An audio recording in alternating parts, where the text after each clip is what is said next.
Hi everyone. So today I'm making this video to compare the differences between these three welders here. And you're probably watching this video because you've just bought the Jupiter welder and you're wondering to yourself, did I make the right purchase? Because you were probably eyeing this one here and wondering if this one actually stacks up to it. And well, I'll let you guys know the differences and why I think this one is probably the best bang for your buck out of all three of these.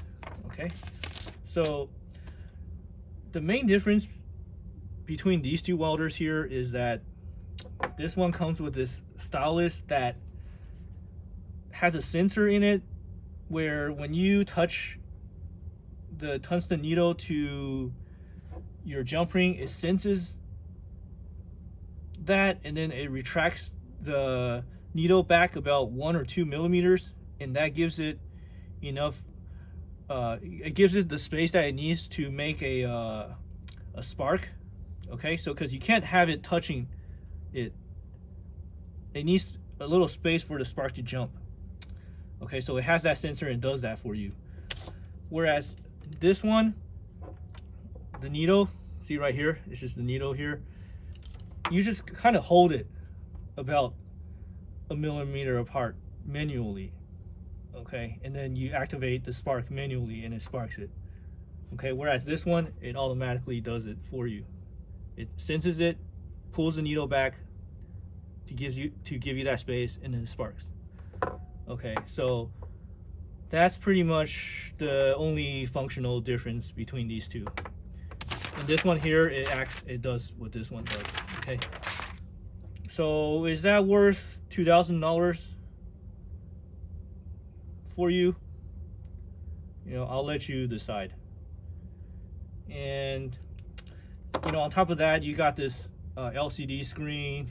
You got this thing here that you're not going to be using for permanent jewelry. It does help.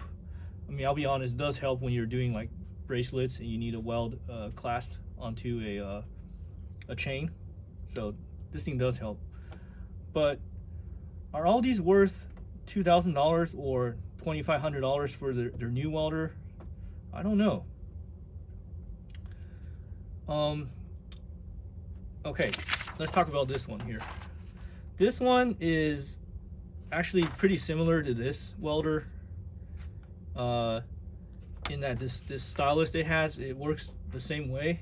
I think that the person who invented this one has something to do with this, but don't quote me on that because they're so similar. And the issue with this welder though is that it's kind of way too much power. This is a Deno welder, and to use it to weld jump rings for permanent jewelry, you always use it at the lowest setting it can go, which is 1% power. And you pretty much never go above that. So if you want to weld something daintier, you really can't. Okay, with this welder, the power jumps are 1, and that's actually quite a big power jump for, setting. And because of that, they made a new welder, the PJ welder, to address that issue where it jumps by 0.5, so 6.57. Whereas with this welder, you know, we already have that because this the power here is an analog, set analogically, if that's a word. And you know, you can adjust it to however fine power you want. You can, and also you can go very low power to where I can actually weld a 28 gauge jump ring to really high, where I can weld a steel 1 millimeter or more jump ring with no problem. Okay, can this welder go that low for a 28 gauge jump ring? No, it can't. I've tried. I think the permanent jewelry welder might be able to, but that one is gonna be another $500 on top of this one, so that one's $3,000. You know, whereas this welder, for the same price, you can buy 6 or 7 of these. So that's why, in my opinion, this welder really stacks up to the competition and is the best bang for the buck.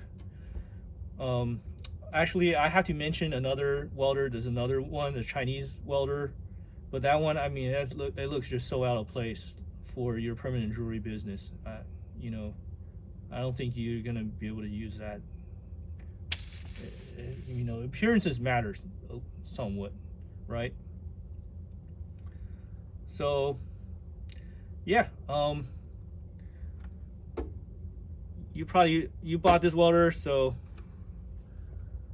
you know, happy welding. I hope you do good with it, and wish you endless success.